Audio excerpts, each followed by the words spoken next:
يقول لي أيام وأنا مر في حالة استنفار، وعسى الله يثبت كل مؤمن على إيمانه.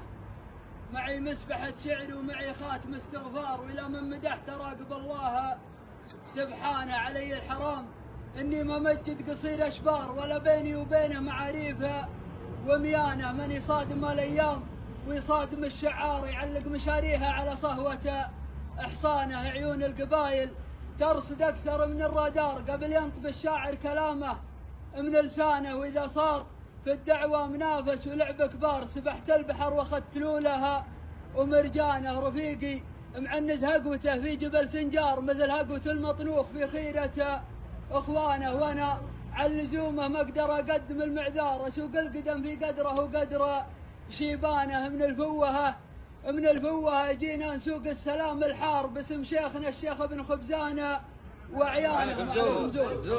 من الفوهه جينا نسوق السلام الحار، باسم شيخنا الشيخ ابن خبزانه وعيانه. وباسم الحلفات اهل العزه والمقدار حزامي، اليوم انكشر الوقت نيبانه. ما عليكم زود.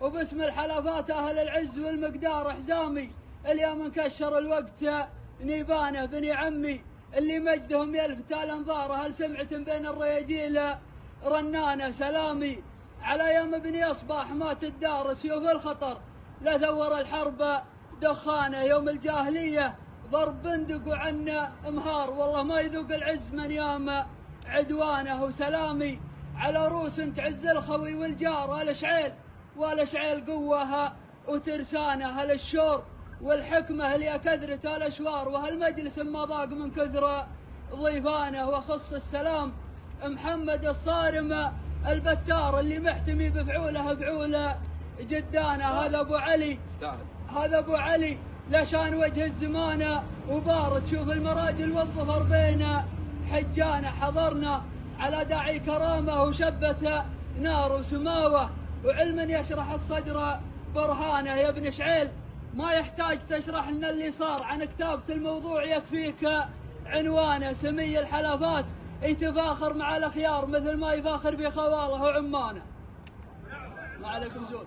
سمي الحلفات يتفاخر مع الأخيار، مثل ما يفاخر بخواله وعمانه. سماوة غلا ما هي مصالح ولا استثمار، ولا المال ما جات السماوة علشانه. وابن عمنا عساه يسلم من الأقدار، يدينه من الناموس والعزة مليانه. مساعد يمينه تعطي أكثر من التجار، ولو سكت الأيام ما سك بيبانه. ما تصعب عليه يجيك بالرنج والفكسار، لكن بينكم خوه وتقدير وميانه. وسلامتكم.